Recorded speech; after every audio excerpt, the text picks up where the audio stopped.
بسم الله الرحمن الرحيم. السلام عليكم ورحمة الله وبركاته. والصلاة والسلام على سيدنا محمد معلمنا وقدوتنا وحبيبنا صلى الله عليه وسلم. اليوم هنبدأ تاني محاضرة، ودي ممكن من أهم المحاضرات في الهايبوناتريميا. أنا إن شاء الله هنكمل الكورس كله كامل الهايبوناتريميا because it's the most common case we are seeing in our patient as a nephrology doctor, and the best one to treat hyponatremia is nephrology. Otherwise, any patient with complicated hyponatremia at the end treated by nephrology by end, because nephrology is the most skilled person to deal with electrolyte and acid-base disturbance. Today, you will talk about pearls in management of hyponatremia with low serum osmolality. We'll start by one common case came to our emerge. This patient around 70 years, female patient, just presented with diarrhea and vomiting after eating undercooked beef. Goes to her general practitioner doctor who tells her to drink more water and stay hydrated. This is the recommendation from general practitioner to the patient. Patient presented will emerge 5 days later feeling unwell, and blood pressure 85/40, and with heart tachycardia, heart rate 101, with temperature 36.5 and her body weight around 50 kilograms. Biochemistry came sodium 109, potassium 3.2, and creatinine already 129, and her baseline creatinine around 40, patient with AKI. Any patient came like that with hyponatremia, with acute hyponatremia, how to approach this patient? First question is it real hyponatremia or pseudo hyponatremia? This should put in your mind to rule out other cause of pseudo hyponatremia, and we'll discuss this later. Second question to put in your mind, is it really real? You should look for serum osmolarity. Is this real hyponatremia, hypotonic hyponatremia, or no? Third question you should put in your mind is acute or chronic. With acute should be less than 48 hours. If a patient have recent lab outside, or patient mainly we diagnose acute, mostly acute patient already hospitalized patient inside hospital. Or chronic hyponatremia is more than 48 hours. Fourth question, volume status. As regards the volume, to assess this patient euvolemic, hypervolemic, or hypovolemic.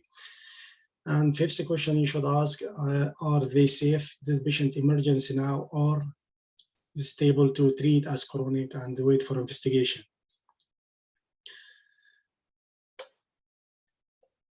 As we see here, this is the most common types of hyponatremia. We are seeing all under category of hypotonic. Either patient came hypovolemic, or hypervolemic, or eovolemic.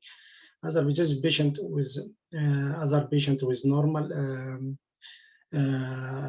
hypotonicity, and this patient isotonic.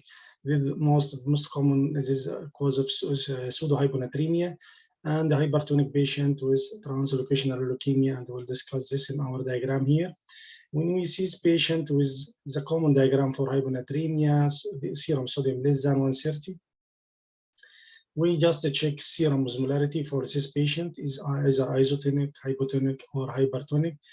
Isotonic, the patient with this patient with pseudo hyponatremia, either with hypertriglyceridemia and or paraproteinemia.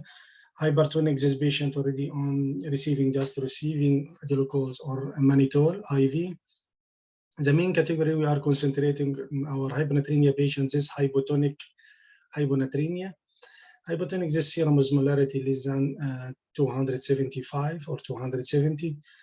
With patient, we can classify to acute hyponatremia. We already discussed this in the first video on our channel. And otherwise, more than 48 hours, it will be chronic hyponatremia. Chronic hyponatremia, we should classify this patient hypotonic hyponatremia to either hypovolemic, eovolemic, hypervolemic, according to your assessment in emerge or during first examination of your new consult patient. Hypovolemic should be treated to replete his volume already by normal saline, but this is the most dangerous case, and we'll discuss this case today in details, which is the most common and most dangerous case to develop complication of really overcorrected less than 24 hours above our target for hyponatremia correction. Other patient with euvolemia will take another talk, and the hypervolemia, as we know, is patient with congestive heart failure and liver cirrhosis and nephrotic syndrome. We'll discuss this in details too.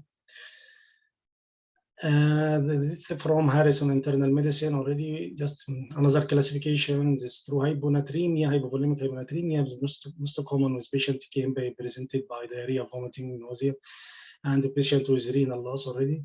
Euvolemia, this was elevated antidiuretic hormone like Sayada, especially with patient with CNS lesion, any malignancy, tumors in the brain, drugs already.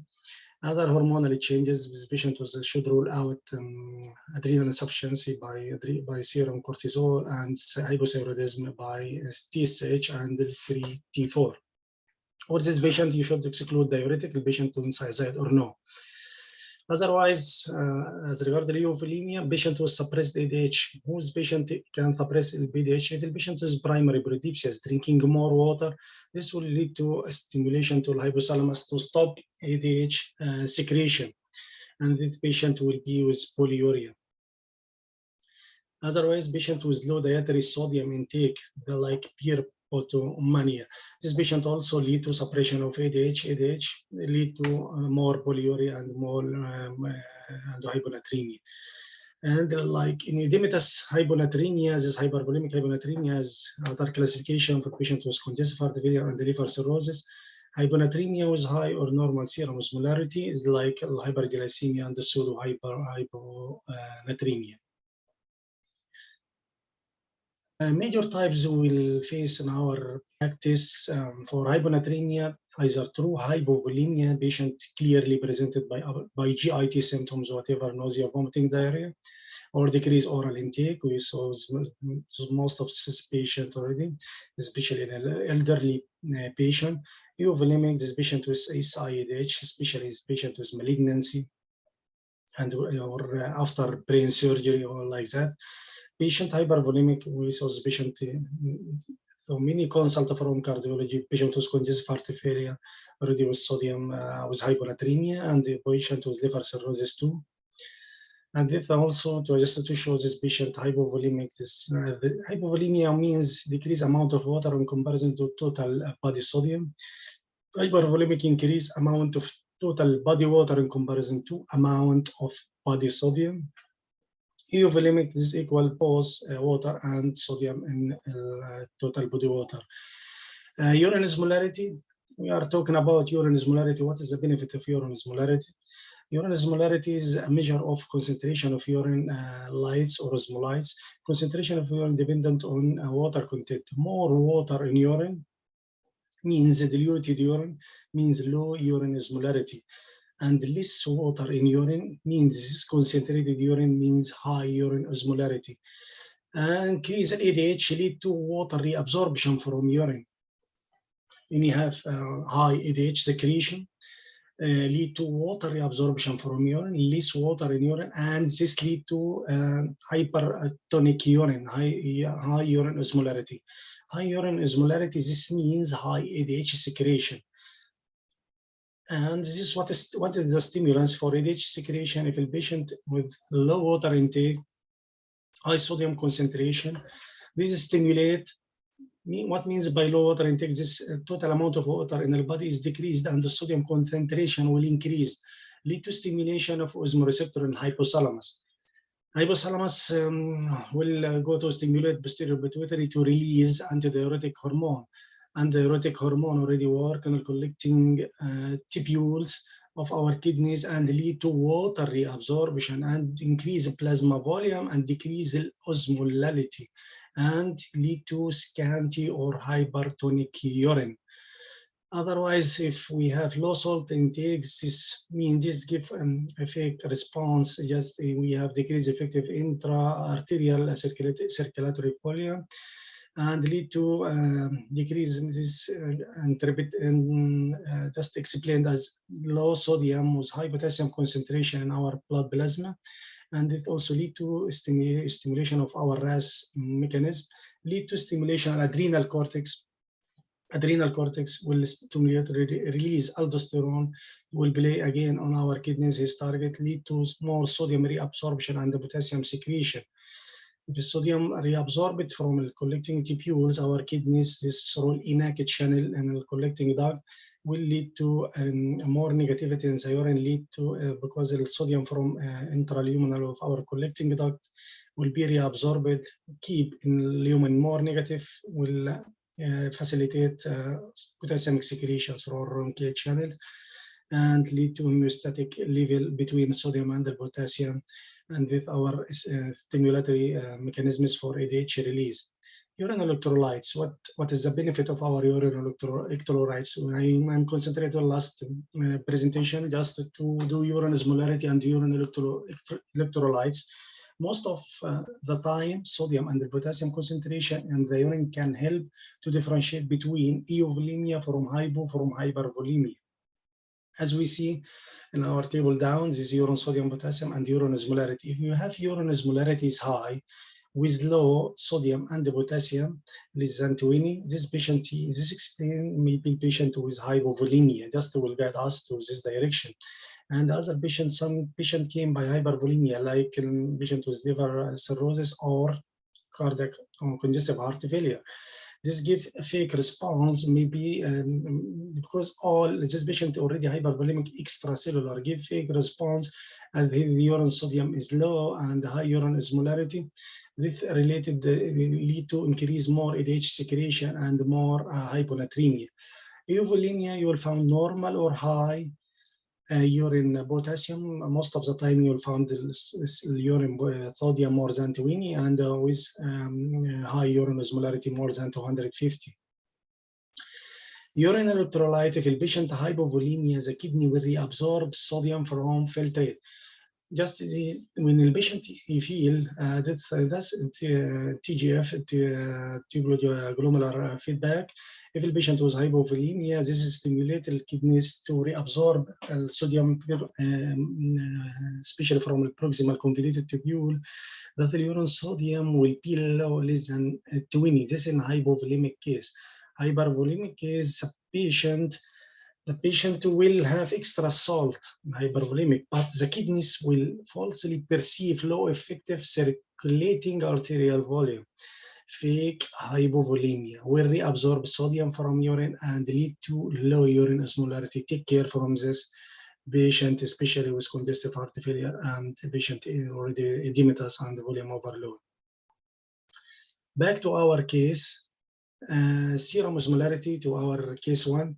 Serum osmolarity 226 millismol per liter. This is the serum osmolarity hypotonic. Patient urine chemistry, urine osmolarity 600 is high, and urine sodium less than 10 is low, urine potassium 5 is low, urine chloride all is low. This is a typical picture of hypotonic hyponatremia in hypovolemic patient. How to manage this patient? This patient already had lost both salt and water via his diarrhea, but had only replaced water because his GP doctor advised the patient to drink more water without salt. She is salt and water depleted from the start, but relatively this patient already water overloaded relative to salt now. Treatment of any patient with hypovolemic hyponatremia is to replace salt and water loss using isotonic normal saline 0.9% or ringer lactate.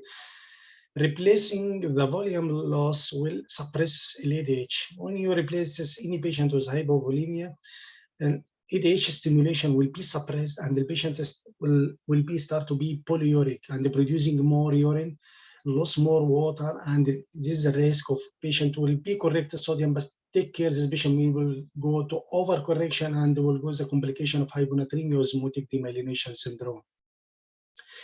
As we said, the rapid overcorrection of sodium can be dangerous. Target of increase your sodium in the patient just from 6 to 8 millimole to be in safe side. per liter within 24 hours to avoid this risk ODS. True case, second case already, the true case, Mr. X, this patient 45 years old, alcoholic patient. This patient is vomiting, just presented to emergency again by vomiting diarrhea for 4 days with no solid food intake. With sodium 112, plasma osmolarity is 245, hypotonic, and Uranus Molarity is 500, is high, and urine sodium is 10, is low. Management of this case, just take care any patient with hypovolemia. When you start to think on management, just don't forget to keep this patient free water restriction. Whatever this patient, you decide to put any patient on water in fluid restriction, just to concentrate in this, we need free water restriction. Volume replacement with normal saline 0.9%. Don't forget to log this patient. Put in your mind DDVB or take care, we can give D5 water if DDVB not available after initial volume correction. And don't forget labs. What means by labs? Serum sodium, urine lights osmolality every 4 hours at least, and monitor urine output hourly. As we mentioned in the first presentation, if urine output more than 200 ml per hour for 2 hours, keep the DVB besides the patient, at least 4 mic, 2 mic, 2 6 mic, as whatever available with you, to be given IV if you observe urine output increase 200 ml per hour for 2 hours, or you are already reach your target correction above 8 or 10 millimole within less than 24 hours. Rapid rise in serum sodium as the patient became euvolemic and he excreted free water quickly because shut off his ADH. And this is high risk for osmotic demyelination syndrome. My home message today for you: any chronic hyponatremia, this patient came by hyponatremia and he's stable, no severe symptoms like we discussed in the first presentation, please go slow for correction. Don't be hurried to correct the patient. Go very slow. If plasma sodium less than 105 millimole per liter, or patient with hypokalemia, or malnourished patient, or alcoholic patient with liver cirrhosis, and the patient with high catabolic states. Don't exceed more than 8 millimole per liter per day. High risk of patient exceed 4 to 6 millimole per liter per day. Our guidelines to treatment this patient: all patients should be on fluid restriction, careful monitoring of urine output, first sign for possible overcorrection, the urine output increase more than 200 ml per hour for 2 hours. Just back to this point, fluid restriction, just don't forget free water restriction, not all fluid, and careful monitoring urine output hourly. And better to put folic acid for this patient, and monitor urine output hourly. If more than 200, as we said before, I will repeat and repeat and repeat. If more than 200 ml per hour for 2 hours, especially in your business, the risk, this alarm sign for overcorrection of your patient. Rate of correction 6 millimole per liter in 24 hours. If high risk of osmotic demyelination syndrome, especially with serum sodium less than 120. If low risk for osmotic demyelination syndrome, then 8 to 10 millimole per liter in 24 hours, or 18 millimole per liter for 48 hours. The AVB if the patient have suppressed ADH release and has high rate of correction, strict fluid restriction. Patient will otherwise get even more hyponatremic. And with our reference, if anyone like to review more details and read more about hyponatremia, and we'll see you next time. I need to, next presentation, I will prepare osmotic demyelination syndrome by details, and because it's the most dangerous complication of overcorrection of hyponatremia patient. I will give next presentation, I will prepare osmotic demyelination by simple way and in details. ونسأل الله التوفيق والسداد. والسلام عليكم ورحمة الله وبركاته. ولا تنسوا الصلاة على سيدنا محمد حبيبنا ومعلمنا وقدوتنا صلى الله عليه وسلم. ونسألكم التوفيق، وأي ملاحظات وأي كومنت على الفيديوهات لتحسين البرزنتيشن، لأن دي أول مرة أكون في تقديم البرزنتيشن على اليوتيوب. ونسأل طبعا نسألكم الدعاء بالصحة والستر والعافية، ولا تنسوا الصلاة على سيدنا محمد صلى الله عليه وسلم، ونلقاكم في الفيديو القادم بإذن الله. والسلام عليكم ورحمة الله وبركاته.